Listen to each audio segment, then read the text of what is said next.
अगला क्वेश्चन देखिए, ABCD is a parallelogram, side BC is produce to E such that BC equal to सी।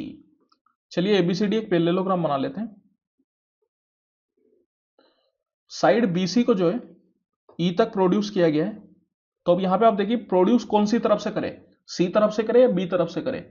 तो जिस direction में अपन लिखते हैं उसी डायरेक्शन में प्रोड्यूस किया जाता है। मतलब बी और सी में सी को बाद में लिखा गया है, तो सी जो है वो ई की तरफ है, दैट मीन्स सी को ही ई की तरफ प्रोड्यूस करेंगे, कुछ इस तरीके से मान लेते हैं। ये हो गया ई पॉइंट। अब बोला गया बीसी और सी बराबर है, तो ये बीसी और ये सी।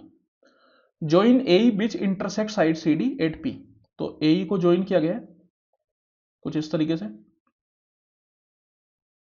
और ये इंटरसेक्ट कर रही है सी डी पे पी पे, सी डी को पी पे।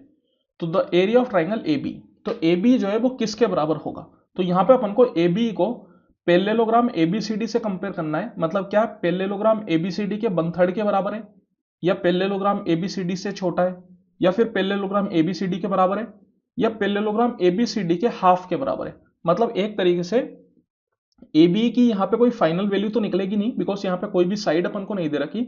ए बी का एरिया अपन को पैरेललोग्राम एबीसीडी के टर्म्स में दे रखा है। तो यहां पे आप देखिए, अगर मैं बात करूं ए बी ई में, तो ए बी ई में और ये पैरेललोग्राम एबीसीडी में जो कॉमन पार्ट है वो है एबीसीपी।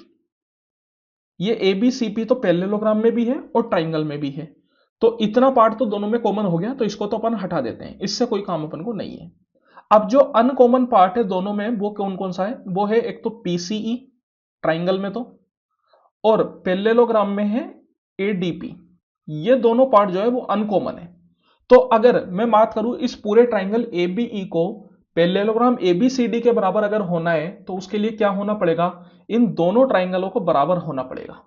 ये दोनों ट्राइंगल अगर बराबर हो जाते हैं तो मैं बोल सकता हूं कि जो ट्राइंगल एबीई है इसका एरिया पैरेललोग्राम एबीसीडी के बराबर हो जाएगा। तो अब क्या अपन इन दोनों ट्राइंगलों को बराबर कर सकते हैं क्या।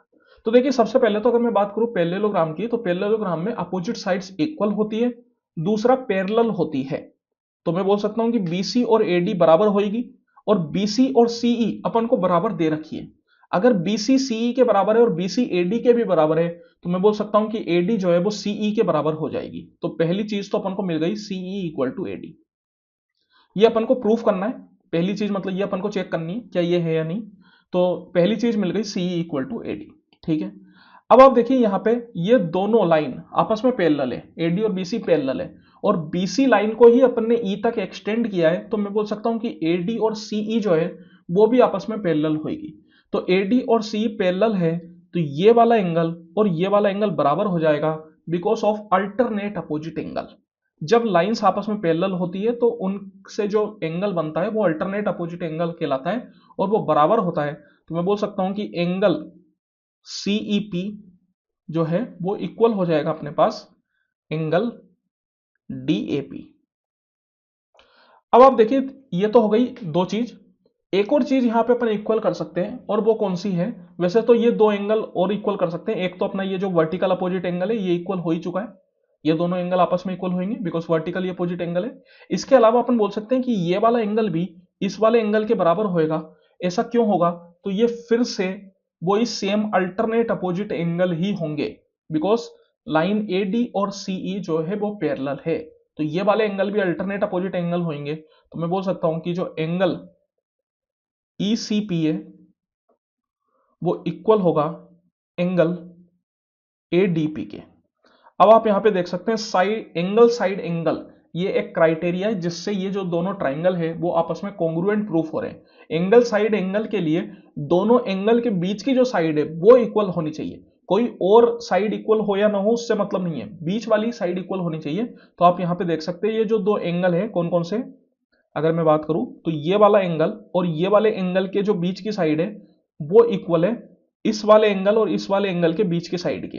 तो यहां पे मैं बोल सकता हूं कि एंगल साइड एंगल एक रूल लग रहा है जिसकी वजह से ये दोनों ट्राइंगल कॉन्ग्रुएंट है। और जब ट्राइंगल कॉन्ग्रुएंट होते हैं तो उस केस में ट्राइंगल एकदम बराबर इक्वल होते हैं, उनका साइज एरिया सब कुछ बराबर होता है।